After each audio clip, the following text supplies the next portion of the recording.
नमस्कार दोस्तों, मैं हूं प्रणव आईएएस फोक्स की तरफ से। और आज की न्यूज़ में, आज के द हिंदू में जो इम्पोर्टेंट न्यूज़ है उसको हम जरा एक क्विक एनालिसिस कर लेते हैं उसका। ठीक है, तो चलिए इसको स्टार्ट करते हैं। जो पहली न्यूज़ आपको द हिंदू के पहले पेज पे दिखेगी वो है सेंटर ने जो अपनी फ्री फूड ग्रेन स्कीम थी उसको एक्सटेंड कर दिया है। तो कौन सी स्कीम थी ये? जो फ्री फूड ग्रेन की स्कीम थी, ये कौन सी स्कीम थी? ये थी प्रधानमंत्री गरीब कल्याण अन्न योजना। ये जैसे कि आप यहाँ पे ये आपको पीपीटी में दिख रहा होगा, प्रधानमंत्री गरीब कल्याण अन्न योजना।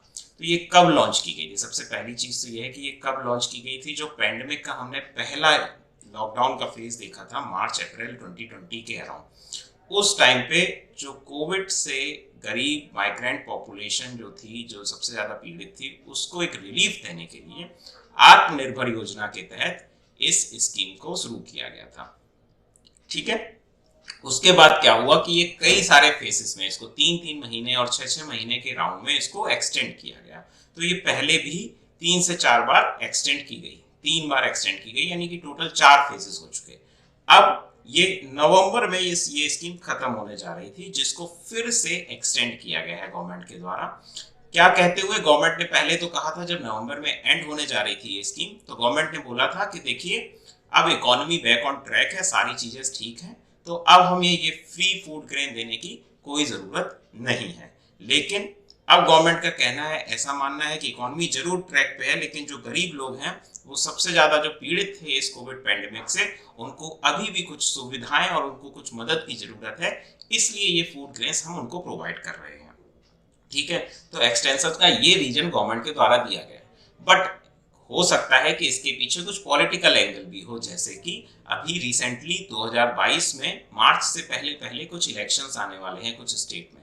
साथ ही कुछ और भी रीजंस हैं, जैसे कि साउदर्न स्टेट्स में फ्लड।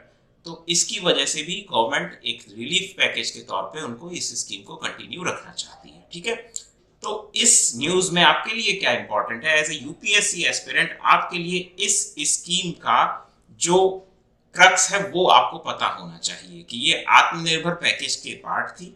ठीक है, इसकी एलिजिबल पीपल कौन है? तो बीपीएल लोग और प्रायोरिटी हाउसहोल्ड। प्रायोरिटी हाउसहोल्ड कौन होते हैं? Priority households are those families which are decided by the state government based on their criteria. So इसके डिटेल में जाने की आपको ज्यादा जरूरत नहीं है। प्रायोरिटी हाउसहोल्ड बहुत सारी फैमिलीज को लोग स्टेट गवर्नमेंट्स अपने अकॉर्डिंग प्रायोरिटी हाउसहोल्ड की लिस्ट में रखते हैं।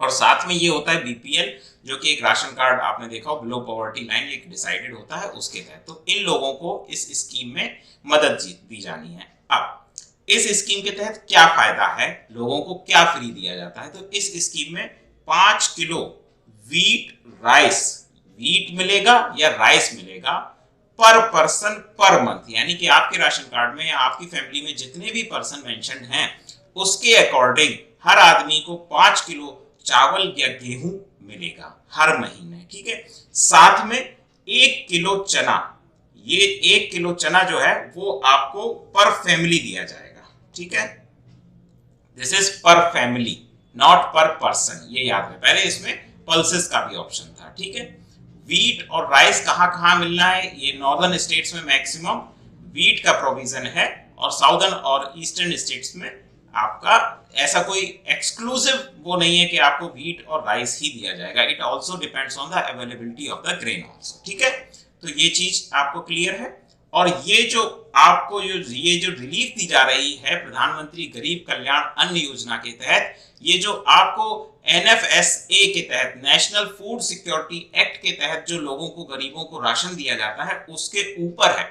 उनको जो भी राशन जिस भी स्टेट में दिया जाता है उसके अब ये स्कीम है जो कि सेंट्रल गवर्नमेंट द्वारा पूरी तरह से दी जा रही है ये रिलीफ। ठीक है, तो ये आपको याद रहना चाहिए। ये कुछ चीजें हैं शॉर्ट में जो आपको याद रखनी है। ठीक है, नेक्स्ट आपको नेक्स्ट न्यूज जो है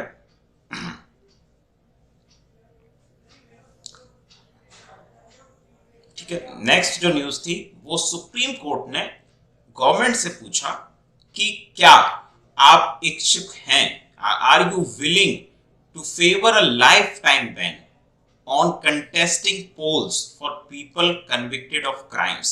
यानी वो पॉलिटिशियंस जो किसी क्राइम या किसी ऑफेंस में दोषी पाए गए हैं, उन लोगों को क्या लाइफ टाइम पोल कंटेस्ट करने से बैन कर दिया जाना चाहिए।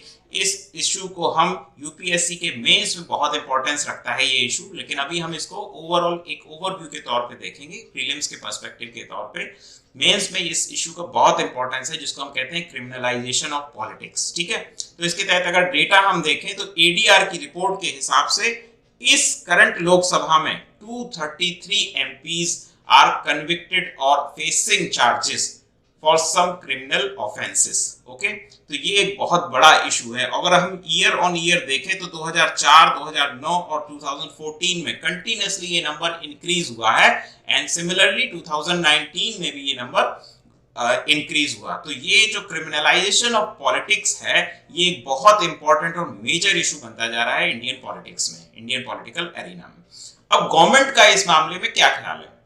अभी तो सुप्रीम कोर्ट ने गवर्नमेंट से पूछा है, पहले भी ये क्वेश्चन अराइज हुआ था, तब गवर्नमेंट ने क्लियरली मना कर दिया था कि नहीं, हम इस चीज को लाइफ टाइम बैन को कंसीडर नहीं करना चाहते हैं। गवर्नमेंट का ऐसा क्यों मानना था? गवर्नमेंट का मानना था क्योंकि एमपी और एमएलए जो है वो किसी भी स्पेसिफिक सर्विस कंडीशन से बाउंड नहीं होते हैं। स्पेसिफिक सर्विस कंडीशन क्या है? एक तरह की वो जॉब नहीं कर रहे हैं। जैसे कि हम पढ़ते हैं सीबीआई हो, ईडी हो, इनके जो ऑफिसर्स हैं, ये इनकी पर्टिकुलर सर्विस कंडीशंस होती हैं कि ऐसा ऐसा होना चाहिए, ये चीज आप नहीं कर सकते, ये चीज कर सकते हो। तो एमएलए और एमपी एक पर्टिकुलर जॉब नहीं कर रहे हैं, they are in public service from their own wish, और वो जो है वो पब्लिक कॉन्साइंस से, अपने इनर कॉन्साइंस से बाउंड है, ठीक है।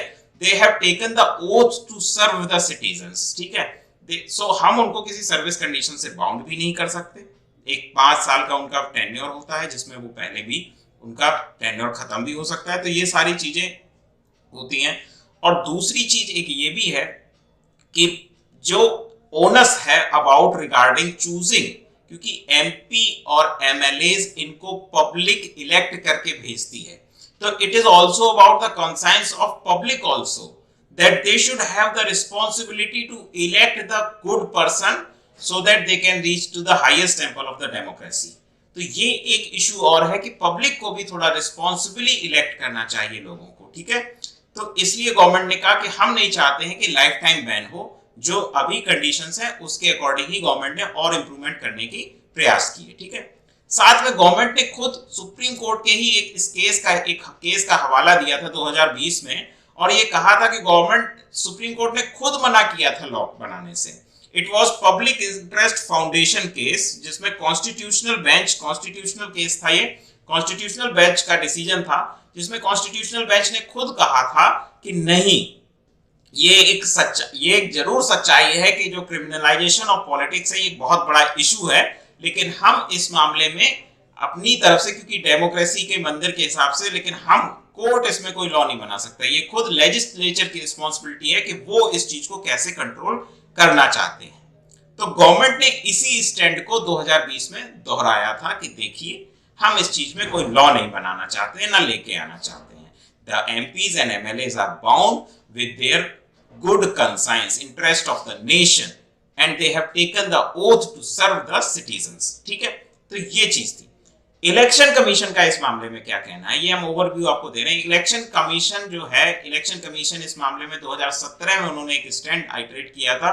उसके तहत उन्होंने कहा था कि अगर आपको डीक्रिमिनलाइजेशन ऑफ पॉलिटिक्स का कॉज जो है उसको अचीव करना है इंडिया में, तो उसके लिए आपको लाइफ टाइम बैन लगाना पड़ेगा ऑन द कन्विक्टेड पीपल, ठीक है। ये ईसी ने कहा था इसके लिए, और ईसी ने एक एग्जांपल दिया था कि ये जरूरी है फंडामेंटल राइट्स को सेफगार्ड करने के लिए। उसने कहा कि right to equality, fundamental rights में कौन सा राइट? राइट टू इक्वालिटी के लिए उसने कहा था कि ये बहुत इंपॉर्टेंस रखता है। क्यों? क्योंकि उसने कहा, एग्जांपल के तौर पे देखिए, अगर एक क्लर्क, एक छोटी नौकरी करने वाला इंसान भी अगर हम देख लें, और अगर वो किसी ऑफेंस में कन्विक्टेड होता है तो उसकी वो जॉब चली जाती है। तो इसी का यही आर्ग्यूमेंट था कि इक्वालिटी के ग्राउंड पे भी और मोरल ग्राउंड पे भी अगर आप कन्विक्टेड हो तो आप दोबारा से इलेक्ट होके एमपी और एमएलए बन जाते हो और एक दिन मिनिस्टर बन सकते हो, बट अगर स्मॉल क्लर्क हो तो उसको दोबारा ये एक मौका नहीं मिलता है। So it is the issue of equality, ठीक है। तो ये एक इशू है जो कि इलेक्शन कमीशन ने रखा था अपना स्टैंड कि ये बैन होना चाहिए। तो हमने दोनों स्टैंड के बारे में बात की। अगर कल को कभी मेंस में भी क्वेश्चन आता है तो आपको इसी तरीके से गवर्नमेंट का स्टैंड, इलेक्शन कमीशन का स्टैंड और सुप्रीम कोर्ट ने इसके बारे में क्या कहा है, इन चीजों को आपको दर्शाना होगा वहां पे। अब हम बात करते हैं कि क्रिमिनलाइजेशन में एक एमपी या एमएलए को किस तरह से उसको उसका डिस्क्वालिफिकेशन के क्या प्रावधान है। तो कॉन्स्टिट्यूशन ने लीगल एस्पेक्ट जो डिस्क्वालिफिकेशन का है और with respect to criminal activities के तौर पे, उसमें कॉन्स्टिट्यूशन ने कुछ भी नहीं कहा है, ठीक है। Indian constitution does not specify as to what disqualifies a person from contesting elections.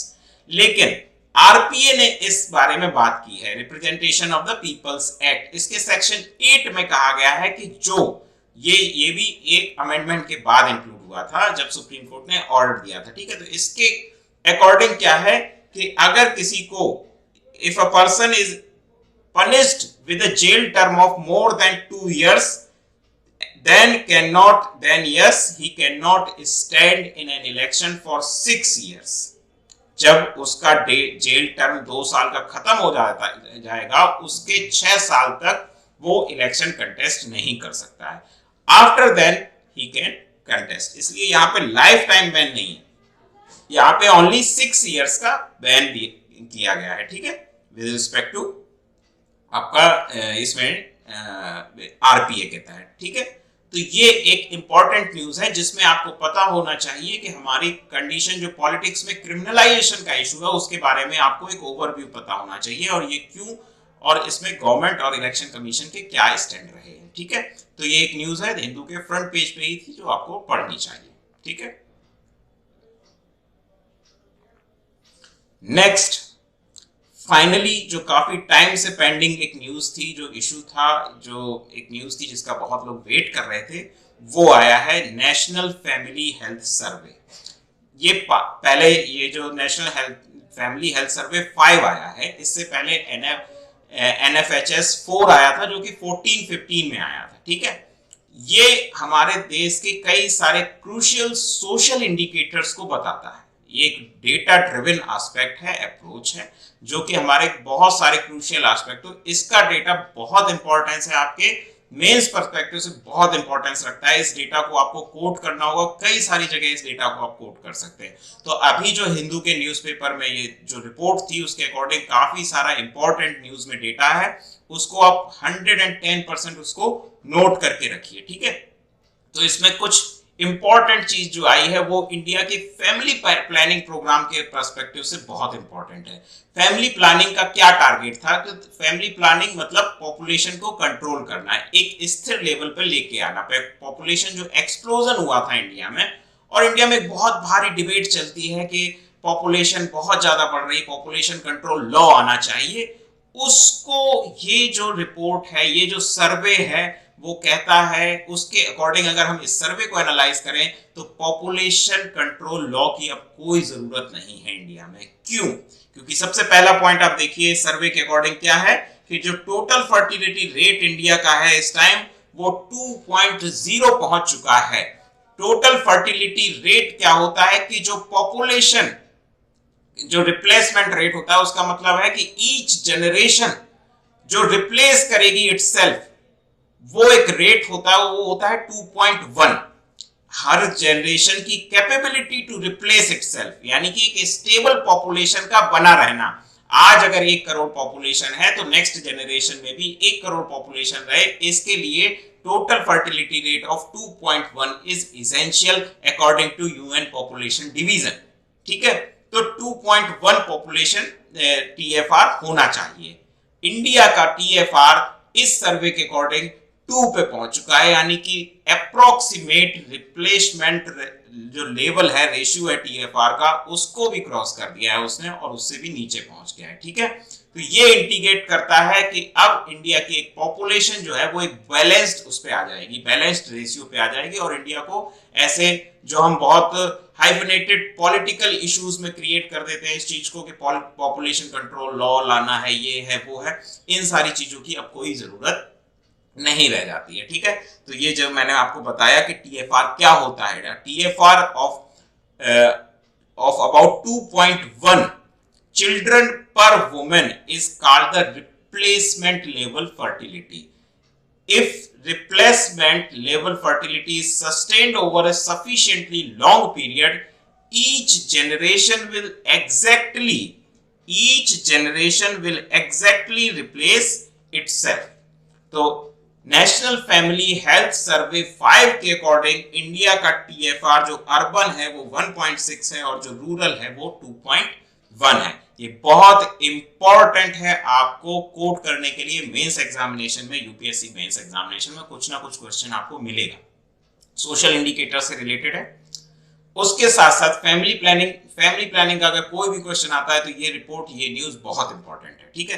Family planning से रिलेटेड एक और अच्छा पॉइंट है कि कॉन्ट्रासेप्टिव का यूज जो है वो इंप्रूव हुआ है। इंस्टीट्यूशनल बर्थ का मतलब है एक तो घरों में चाइल्ड बर्थ होना और दूसरा होता है हॉस्पिटल्स और एक एक्सपीरियंस्ड पर्सन की देख रेख में बर्थ होना। इससे दोनों से मोर्टेलिटी का जो अंतर होता है उसमें बहुत डिफरेंस आ जाता है, क्योंकि उस चाइल्ड को एक अच्छी हेल्थ केयर ऑप्शंस प्रोवाइडेड होते हैं हॉस्पिटल्स में। तो इंस्टीट्यूशनल बर्थ एक बहुत बड़ा सोशल इंडिकेटर होता है विद रिस्पेक्ट टू कि चाइल्ड मोर्टेलिटी और मैटरनल मोर्टेलिटी दोनों का टेक केयर करने के लिए। तो institutional birth also increased from 78% to 88.6%। ये बहुत बड़ा इंपॉर्टेंट एस्पेक्ट है। उसके बाद सर्वे क्या कहता है? उसके बाद सर्वे कहता है कि चिल्ड्रन यानी कि जो फुली वैक्सीनेटेड चिल्ड्रन है उनका रेशियो भी 62% से 76% बढ़ गया है। साथ ही जो चिल्ड्रन अंडर 6 वाले वैक्सीनेटेड चिल्ड्रन है उनका रेशियो भी 59 से बढ़ के 63.7% हो गया है। यानी कि ओवरऑल इन सच सिनेरियोज इंडिया ने इंप्रूवमेंट अचीव किया है। बट ये जो हेडलाइन कह रही है उस पे भी एक नजर डालिए कि limited gains in child nutrition. तो चाइल्ड न्यूट्रिशन की फील्ड में यानी कि चाइल्ड वेस्टिंग, स्टंटिंग, अंडरवेट, ठीक है, अनीमिया, इन सब चीजों में लिमिटेड गेन्स हुए हैं, बहुत कुछ ज्यादा अचीव नहीं हुआ है। अगर हम इस ग्राफ को देखें तो 2019 में स्टिल मतलब अगर हम 15-16 का कंपैरिजन करें तो स्टैंडर्ड पीपल की मतलब चिल्ड्रन की पॉपुलेशन पहले 38.4% थी, जो कि अभी केवल बहुत ज्यादा इंप्रूवमेंट नहीं 35.5% लगभग अप्रोक्सीमेट 3% का गेन हुआ है। वहीं अगर वेस्टेड पॉपुलेशन जो चिल्ड्रन की है उसमें देखें तो 21 से 19% पे ही पहुंचे हैं और अंडरवेट वाले में कुछ भी नहीं 1% का इंप्रूवमेंट हुआ है। तो ये चीज हमें थोड़ा सा कंसर्न करने वाली है regarding the government's nutritional programmes for the children, ठीक है। तो ये जो पॉइंट्स हैं ये एक न्यूज आपको वेरी वेरी इंपॉर्टेंट न्यूज है जिसको आपको पढ़ना है।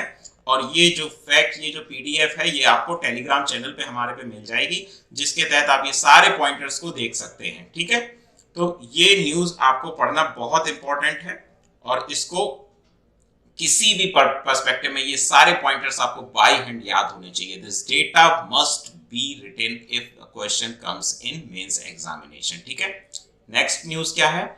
ये शॉर्ट न्यूज है, इनमें कुछ ज्यादा फोकस करने की बात नहीं है, हम बहुत ज्यादा न्यूज को कवर नहीं करते हैं। वही न्यूज जो आपको रियल में पता होनी चाहिए और जिनको आपको बैकग्राउंड खुद चेक करना है वो न्यूज आपको देखना है, ठीक है। इसमें जो हमारे आर्मी चीफ है जनरल मनोज नरवणे ने ये एक बात कही कि बांग्लादेश का जो हमारे साथ इंडिया के साथ पैक्ट हुआ था it is an example of mutual respect, ठीक है। तो म्यूचुअल रिस्पेक्ट की बात सब ठीक है, अच्छी बात है, ये स्टेटमेंट्स होते हैं, इनमें आपको बहुत ज्यादा डीप में जाने की जरूरत नहीं है। लेकिन क्या कौन से बांग्लादेश पैक्ट की बात कर रहे हैं?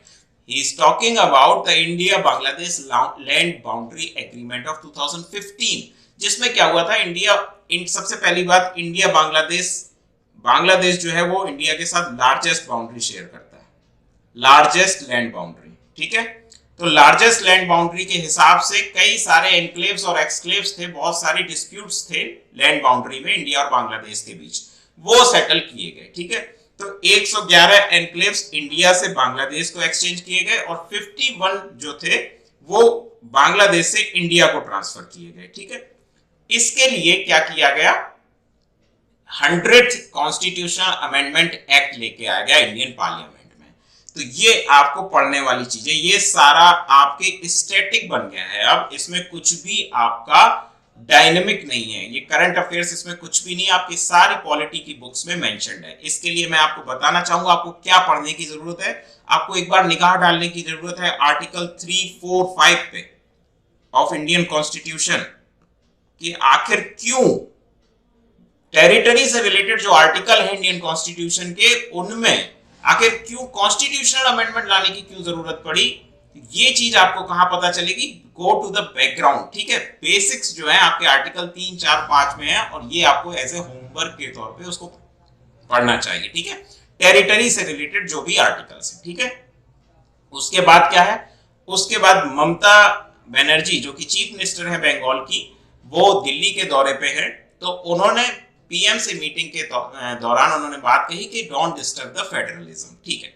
बहुत सारा एक ओपन एंडेड टॉपिक है फेडरलिज्म, ये भी मेन से रिलेटेड टॉपिक है, but as a prelims perspective हम इसको छोटा सा कवर करेंगे। क्या है कि अब इसमें इन्होंने ये बात क्यों कही है, इस महीने की शुरुआत में अगर हम देखें तो एक एक्ट पे बहुत जो चर्चा हुई थी जोरों शोरों से, उसमें एक अमेंडमेंट गवर्नमेंट ने किया था, वो था बीएसएफ एक्ट।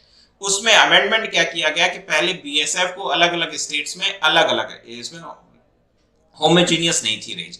बीएसएफ किसी स्टेट में 50 किलोमीटर तक सर्चेस एंड रेड्स कर सकता था, लोगों को अरेस्ट कर सकता था फॉर द इंक्वायरी और मतलब पूछताछ के लिए। अब उन्होंने उस चीज को हर बॉर्डर स्टेट, जो भी लैंड बॉर्डर से रिलेटेड स्टेट्स हैं, उनमें कर दिया है, उसको होमोजेनियस बना दिया है 50 किलोमीटर। ये इन्होंने अमेंडमेंट किया। जैसे पंजाब था, ठीक है, जैसे वेस्ट बंगाल था, यहाँ पे 15 किलोमीटर तक रेंज हुआ करती थी बीएसएफ की। अब उन्होंने उसको बढ़ा के homogeneous across the border state उसको 50 किलोमीटर कर दिया है, ठीक है।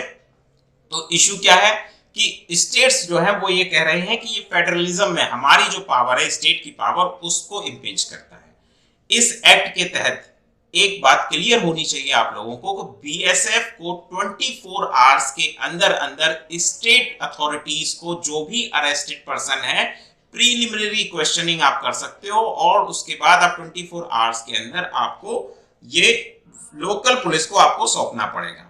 तो ये चीज याद रखनी चाहिए। इसमें बीएसएफ किसी पब्लिक को, पर्सन को अरेस्ट करके अपने पास नहीं रखेगी।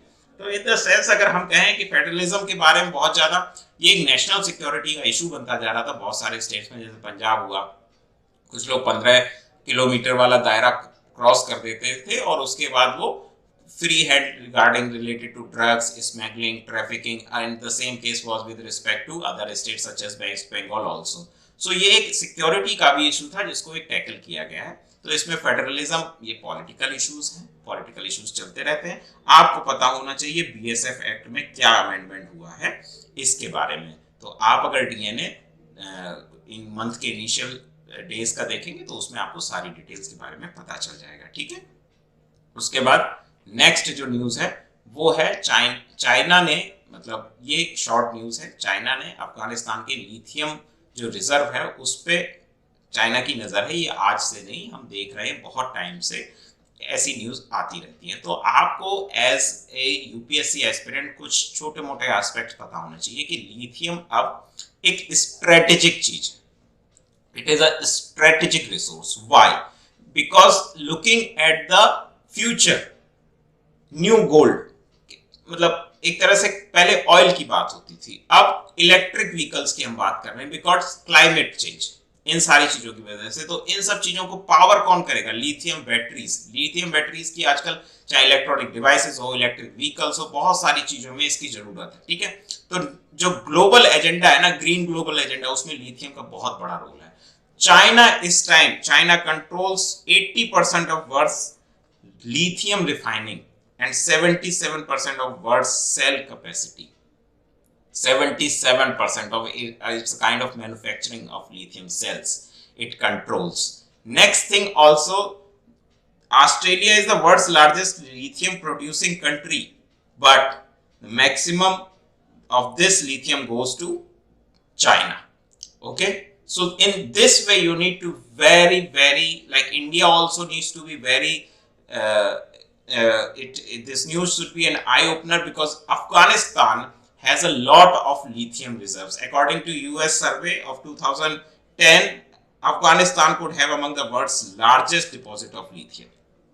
ठीक है, हिंदू कुश की पहाड़ियों और उस जो बंसीज वैली के अराउंड का एरिया है, उस एरियाज में it is expected that the lithium reserves are in a large number. लेकिन कौन सा कंट्री है जिसके पास सबसे ज्यादा रिजर्व है इस टाइम अगर हम देखें तो चिली, बोलीविया और अर्जेंटीना के अगर जो ट्रायंगल है, ट्रायड है साउदर्न अमेरिका में, वहां पे हम सबसे ज्यादा लिथियम रिजर्व्स हैं। मैक्सिमम बोलीविया को कहा जाता है, but sometimes some reports also say about the Chile. ठीक है, तो इसके बारे में इंडिया को स्ट्रेटेजिकली इसके बारे में बहुत ही कॉन्शियस होने की जरूरत है। ठीक है, next news is about Sri Lanka port terminal, that is Colombo east coast terminal. पहले ये टर्मिनल जो था ये श्रीलंका, इंडिया और जापान बना रहे थे। ठीक है, उसके बाद श्रीलंका ने एक यूनिलैटरल डिसीजन लिया और इस जो कॉन्ट्रैक्ट था इसको कैंसिल कर दिया। ठीक है, उसके बाद यही अब जो पोर्ट टर्मिनल है इसको अब चाइना बनाएगा। पहले क्या इशू था, श्रीलंका ने कहा था कि इसमें जो पोर्ट हैंडलिंग जो अथॉरिटी थी ना, वो इस इंडिया और जापान जो था वो उस टर्मिनल को हैंडल करते। लेकिन अब उन्होंने कहा है कि केवल सिविल वर्क जो है, only the civil work will be done by Chinese, rest the handling and the management will be done by the Sri Lankans. तो उन्होंने ये कहा। ये जो कैंसिल हुआ इसके बाद श्रीलंका ने इंडिया और जापान को वेस्ट टर्मिनल WCT, उन्होंने वेस्ट कंटेनर टर्मिनल उसी पोर्ट पे, कोलंबो पोर्ट पे ही दिया। बट इंडिया और वो अभी बातें चल रही हैं, उसमें अभी कुछ भी फाइनलाइजेशन नहीं हुआ है। तो ये कुछ शॉर्ट न्यूज थे स्टार्टिंग के, जो हमने मेजर न्यूज देखे वो बहुत इंपॉर्टेंट है विद रिस्पेक्ट टू मेंस, खासकर नेशनल फैमिली हेल्थ सर्वे आज के न्यूज़पेपर में सबसे बड़ा न्यूज है। आज के एडिटोरियल्स में कोई भी एडिटोरियल बहुत इंपॉर्टेंट नहीं है, उनको आप एक निगाह डाल सकते हैं, खासकर पॉस्को एक्ट से रिलेटेड न्यूज़पेपर एडिटोरियल के बारे में। ठीक है, उसके बाद आप लोगों को अगर mains answer writing programme, personal mentorship programme या फिर जीएस के आंसर राइटिंग प्रोग्राम्स में एनरोल करना है तो आप www.isfolks.com पे जाके इन प्रोग्राम्स के बारे में एनरोल कर सकते हैं। इस पीडीएफ को डाउनलोड करने के लिए आप @isfolks जो कि हमारा टेलीग्राम चैनल है उससे इस पीडीएफ को डाउनलोड कर सकते हैं regarding to daily news analysis. ठीक है, थैंक यू।